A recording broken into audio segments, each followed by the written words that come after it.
Welcome back. Vincent's currently under fair skies at 85 degrees, wind southwest at 6 miles per hour, the humidity at 33%, and the barometric pressure at 30.27 and steady. The area conditions are all looking the same at fair skies. Shelburne at 84, Orleans at 83, Oakland City and Watson, Illinois at 82. A little warmer temperatures in the northeast and above average temperatures in the eastern half of the United States, with Little Rock, Arkansas at 81 and Amarillo, Texas at 74. A cold front that you will see on the frontal map is bringing cold temperatures behind it, with Amarillo, Albuquerque, New Mexico at 853. Temperatures in the west are in the 30s, 40s, 50s, and 60s, Ely, Nevada at 35. This low pressure system is bringing scattered showers to most parts of Montana, and this cold front that I mentioned in the temperature map is bringing colder temperatures but not much in the way of precipitation. Coming back to the northeast and the Midwest, we still have these high pressure systems that are bringing us clear and dry conditions for the weekend. Tonight, mostly clear skies, calm wind, low of 55. For tomorrow, sunny skies, south wind 5 to 10 miles per hour, and high of 84. For tomorrow night, clear skies, south wind 5 to 10 miles per hour, and a low of 52.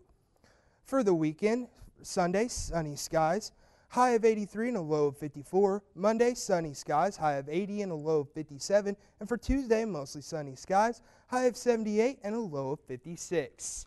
So make sure you get outside and enjoy the weather this weekend, Evan. I've already made plans. Thanks, Ethan. Cancer patients benefited from a fundraiser hosted by Vincent's Lincoln volleyball team. Jesse Gwynn is here now with the details. Jesse? Thanks, Evan. The Lady Alice's were able to raise a substantial amount of cash for a worthy cause. I'll have more on that story and the rest of the day in sports when News Center 22 continues.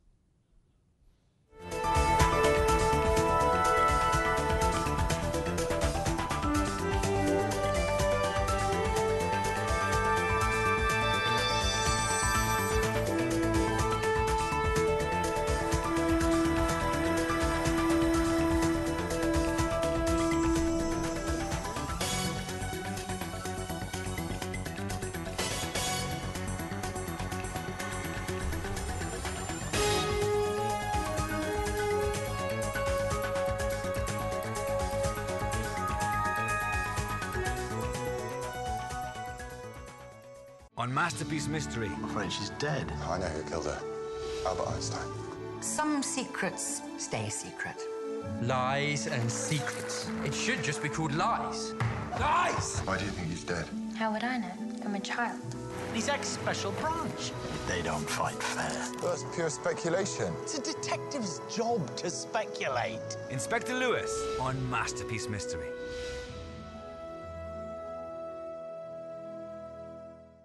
Who is Bob Stern? Who is Bob Stern? Well, He's intelligent, witty, bit of a rascal. once-in-a-lifetime character. Architect Robert Stern has built an ever-expanding empire. I tried to turn fantasy into reality. I'm Robert Stern. Jeffrey Bayer opens a glimpse into the career and mind of architect Robert Stern. Architects have been charged with building the American dream. Presence of the past.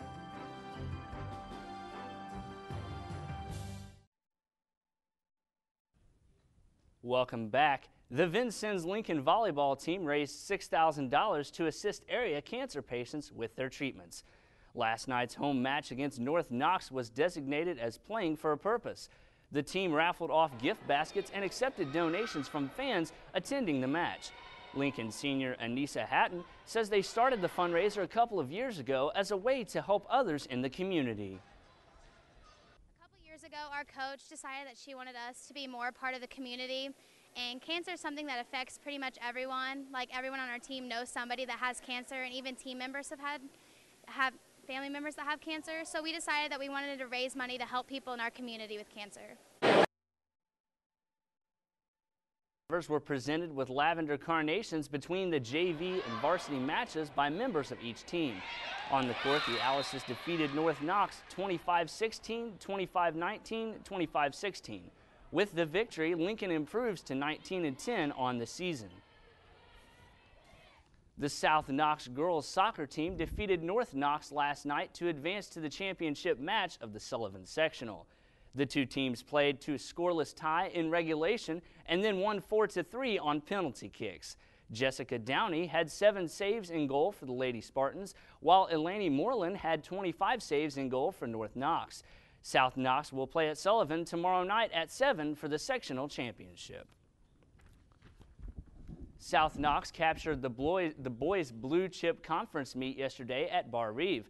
The host Vikings finished second, Northeast DuBois was third, Vincennes Reveille finished sixth, and North Knox seventh. The Spartans had 6 runners earn all conference honors by finishing in the top 12. In the girls' race, Northeast DuBois claimed the conference crown with South Knox second and North Knox third. Reveille did not have enough runners for a team score. Switching to volleyball, Vincennes Lincoln hosts Mount Carmel in a Big 8 conference game at Inman Field. Mount Carmel is 5-1 overall. The Golden Aces have a pair of running backs in Dallas Cook and Peter Condole.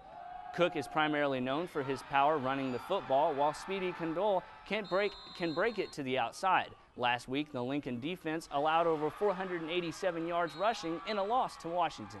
The Alices are also nursing an assortment of injuries. Fullback Jordan Schatz and lineman Kyle Joyce are expected to miss tonight's contest. The North Knox Warriors are also in need of a win. After getting hammered at home by Linton a week ago, the Warriors try their luck at North Davies this evening. Both teams are tied for third place at the Southwest 7 Conference at 3-2. The Warriors will look to get running back Zach Stevens untracked in this one after being held to less than 20 yards rushing by the Miners a week ago. On the season, the senior tailback has rushed for 900 yards and 14 touchdowns. Justin Verlander powered the final pitch past Alex Rodriguez, crouched and then exhaled, as did the Detroit Tigers and their fans. Don Kelly and Delman Young hit back-to-back homers in the first inning. Then Doug Pfister and 3 relievers spent a tense night trying to protect the lead. They held off the high-powered Yankees barely and beat New York 3-2 in the decisive game of their divisional series.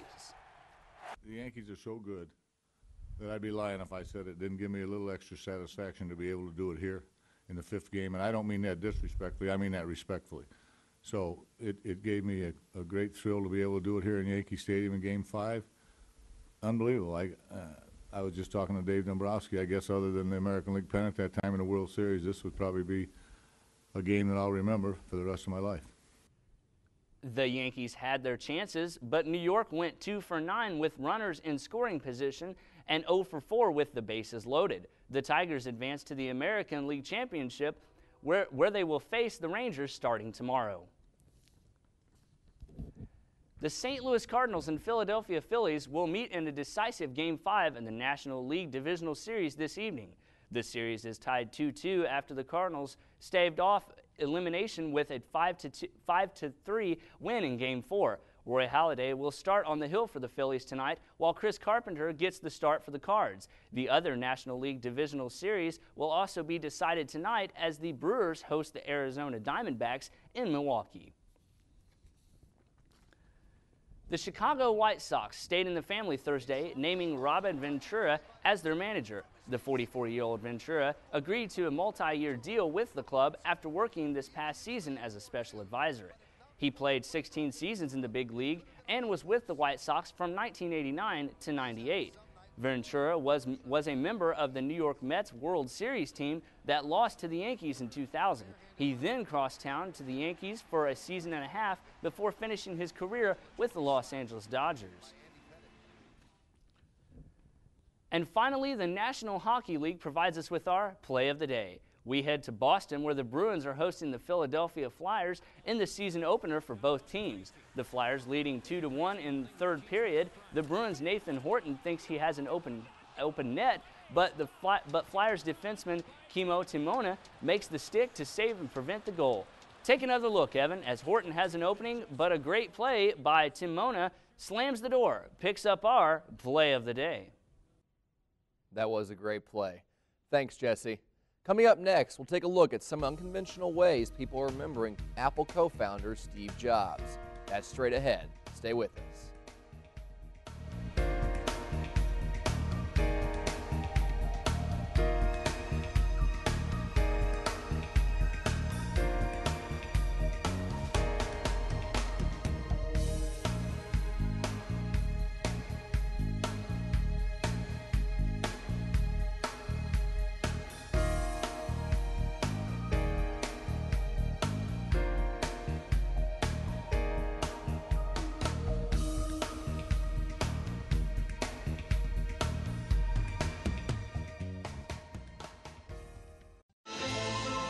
This fall, Nova explores a universe beyond imagination.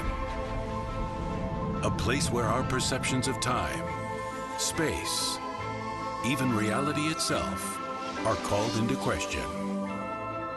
See what secrets our universe will reveal when Brian Greene unravels the fabric of the cosmos on Nova. Coming in November, only on PBS. Vincennes University is unbelievable because we are about making sure our students succeed academically, socially, personally, and I think that we go above and beyond to make sure that happens.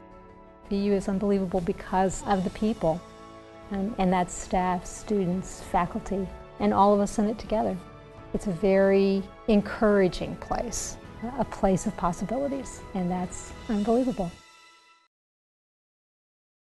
Finally this evening, Apple fans are bidding farewell to the company's co-founder, Steve Jobs, in all kinds of ways, including, very fittingly, online. Jeannie Mose reports. For young Steve Jobs, look, I'm on television. It was his very first TV interview on KGO TV. You need to tell me where the restroom is, too, because I'm deathly ill, actually, and ready to throw up at any moment. Now deathly ill really has been deathly, and admirers of Steve Jobs are left with the job of honoring him, be it on real apples or with designer Jonathan Mack's profile of Steve Jobs in the bite of the Apple logo, or the Wall Street protester who crossed out the Steve but continued to demonstrate for Jobs, or the fan with the e-candle on an iPad at an Apple store. From the high-tech candle to the lowest of tech, the Post-it. Goodbye to the last genius on Earth. So what if genius was spelled wrong? There's no spell check on Post-its. A guy by the name of Mike Mattis, who once worked at Apple, posted photos of Steve Jobs making funny faces on a photo software app, even sticking out his tongue. Remind you of anyone, Einstein? At the latest iPhone introduction, the day before Jobs died, his seat was left empty. And the morning of his death, this rainbow was snapped above Apple headquarters by a product design contractor. Comedy shows made fun of all his products. I give you the Iraq. Laugh at the Iraq, but admire the iPod. iPod shuffles were left on a flower at an Apple store. Just before Steve Jobs' death became public, Sarah Palin announced that she would not run for president, while some even gave Jobs credit for the timing of his death.